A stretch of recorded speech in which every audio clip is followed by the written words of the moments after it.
بلوچستان میں جعفر ایکسپریس کو high Jack کرنے والے BLA کے دہشت گردوں سے یرغمالی مسافروں کو رہا کروانے کے لیے پاکستان آرمی کے اسپیشل سروسز گروپ سے تعلق رکھنے والی زرار کمپنی کی خدمات حاصل کی گئی تھی، جس نے کامیابی سے خودکش حملہ آوروں سمیت 33 دہشت گردوں کو جہنم رسید کیا۔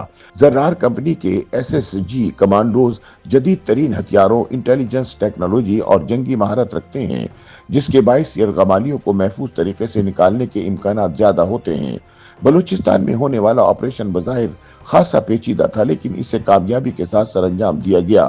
بلوچستان کے علاقے بولان پاس کے قریب جعفر ایکسپریس پر ہونے والے حملے کے لگ بھگ 36 گھنٹوں بعد پاک فوج کے ترجمان نے رات گئے یرغمالی مسافروں کو بازیاب کروانے اور آپریشن مکمل ہونے کا اعلان کیا۔ BBC اردو کی ایک رپورٹ کے مطابق جب پاک فوج کی جانب سے کلیئرنس آپریشن کے خاتمے اور تمام مغوی مسافروں کی بازیابی کا اعلان کیا گیا تو بہت سے افراد نے آپریشن کی تکمیل میں 36 گھنٹے لینے پر سوالات اٹھائے، جبکہ فوج اور حکومت کے عہدیداروں کی جانب سے اس ضمن میں وضاحتیں بھی دی گئی۔ پاک فوج کے ترجمان لیفٹیننٹ جنرل احمد شریف چودھری نے دنیا نیوز کے پروگرام میں بات کرتے ہوئے بتایا کہ ہمیں یرغمالی صورتحال کے باعث بہت احتیاط سے یہ آپریشن کرنا پڑا تاکہ کسی بھی مسافر کو نقصان نہ ہو۔ فوجی ترجمان نے ٹی وی پروگرام کے دوران میزبان سے گزارش کر کے ایک ویڈیو بھی چلوائی۔ انہوں نے کہا کہ ویڈیو میں دیکھیں تو آپ کو 3 مختلف رنگوں کے 3 بلاک نظر آئیں گے۔ یہ وہ جگہ ہے جس کے بارے میں ہم آپ کو سیکیورٹی ذرائع سے خبر بھی دے رہے تھے کہ شدت پسندوں نے ٹولیوں کے اندر مسافروں کو بٹھا رکھا تھا۔ اس کی مزید وضاحت کرتے ہوئے انہوں نے کہا کہ مسافروں کے درمیان خودکش بمبار بیٹھے ہوئے تھے۔ یہی وجہ تھی کہ ہمارے SSG کمانڈوز بہت احتیاط سے کلیئرنس آپریشن کر رہے تھے تاکہ مسافروں کو کوئی نقصان نہ پہنچے۔ فوج کے ترجمان نے بتایا کہ فائنل کلیئرنس آپریشن میں SSG کے کمانڈوز نے خودکش بمباروں کو نشانہ بنایا، جس کے بعد یرغمالی مسافر بھاگنے میں کامیاب ہوئے۔ وفاقی وزیر اطلاعات عطا تارڑ نے جیو نیوز سے بات کرتے ہوئے کہا کہ یہ آپریشن 36 گھنٹوں پر محیط اس لیے رہا کہ یرغمالیوں کی موجودگی میں بغیر کسی جانی نقصان کے نکلنا بہت مشکل کام ہوتا ہے۔ انہوں نے کہا کہ یہ ہمارے کمانڈوز کی مہارت ہے کہ انہوں نے آپریشن کے دوران کوئی جانی نقصان نہیں ہونے دیا۔ ان کا کہنا تھا کہ جن 21 ٹرین مسافروں کی جانیں گئیں وہ آپریشن شروع ہونے سے پہلے ہی مارے جا چکے تھے۔ بتایا جاتا ہے کہ یہ تمام لوگ فوجی جوان تھے جو چھٹیوں پر اپنے گھروں کو جا رہے تھے۔ انہیں چن چن کر نشانہ بنایا گیا۔ ان بیانات کے بعد یہ سوال پوچھا جا رہا ہے کہ آخر یرغمالیوں کی موجودگی کے باعث آپریشن میں تاخیر کیوں ہوتی ہے اور کیا ایسی صورتحال میں ایک ریگولر فوجی آپریشن ممکن ہوتا ہے؟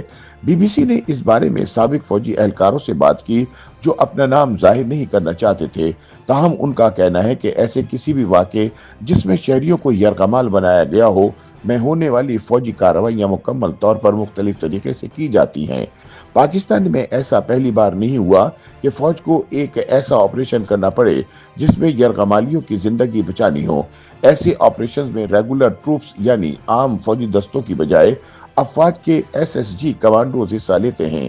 سابق افسران کے مطابق پاکستان آرمی کے اسپیشل سروسز گروپ یا SSG کے اینٹی ٹیررسٹ یونٹ کی زرار کمپنی یرغمالیوں کی بازیابی اور انسداد دہشت گردی کے مشن میں مہارت رکھتی ہے، اور انہوں نے ہی کالعدم BLA کی طرف سے ہائی جیک کی گئی ٹرین اور اس کے مسافروں کی بازیابی ممکن بنائی۔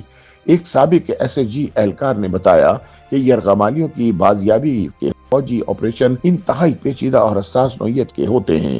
ان کا کہنا تھا کہ ان آپریشنز میں جدید انٹیلیجنس، محتاط حکمت عملی اور نہایت مہارت کے ساتھ فوجی کارروائی شامل ہوتی ہے۔ ان کے مطابق جب یرغمال بنانے کی کوئی کارروائی سامنے آتی ہے تو سب سے پہلے انٹیلیجنس ادارے جیسے کہ ISI، MI اور IB علاقوں کا مکمل تجزیہ کرتے ہیں۔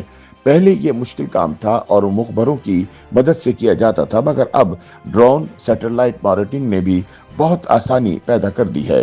ان کے مطابق ان ذرائع سے یہ جاننے کی کوشش کی جاتی ہے کہ علاقے کی نوعیت کیا ہے، دہشت گردوں کے پاس کتنے ہتھیار ہیں، وہ کہاں کہاں موجود ہیں اور یرغمالیوں کی صورتحال کیا ہے۔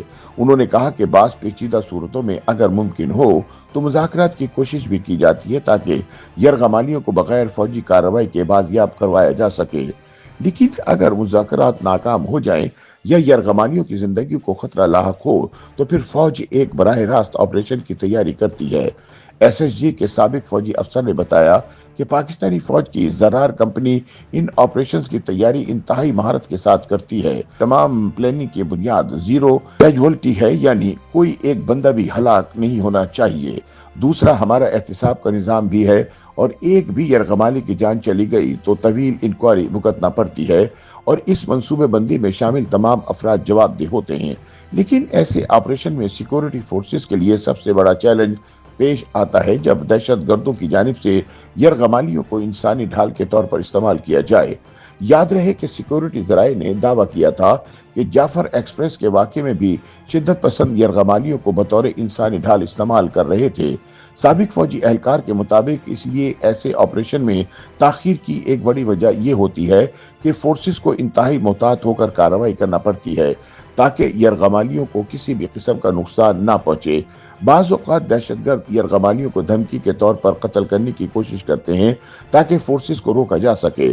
اس کے علاوہ بعض معاملات میں حملے کے مقام پر خودکش بمبار موجود ہوتے ہیں یا بارودی سرنگیں بچھائی جاتی ہیں، جس کی وجہ سے ہم ڈسپوزل اسکواڈ بھی آپریشن کے ساتھ ساتھ اس ایریے کو کلیئر کرتا ہے۔ سابق فوجی اہلکاروں سے اکٹھی کی گئی معلومات کے مطابق یرغمالی کی بازیابی کے لیے کیے جانے والے فوجی آپریشن میں سب سے طویل علاقے کو مکمل طور پر گھیرے میں لیا جاتا ہے اور ماہر نشانہ بازوں کو تعینات کیا جاتا ہے تاکہ کسی بھی خطرناک موومنٹ کو روکا جا سکے۔ اس کے بعد زرار کمپنی کے اہلکار مخصوص مقامات سے اندر داخل ہونے کی منصوبہ بندی کرتے ہیں تاکہ دہشت گردوں کو فرار ہونے یا یرغمالیوں کو نقصان پہنچانے کا موقع نہ ملے۔ حملے کے دوران فورسز بعض اوقات فلیش بیگز، سموک گرینیڈز اور صوتی دھماکوں کا استعمال بھی کرتی ہے تاکہ دہشت گردوں کو الجھایا جا سکے اور یرغمالیوں کی محفوظ بازیابی ممکن ہو سکے۔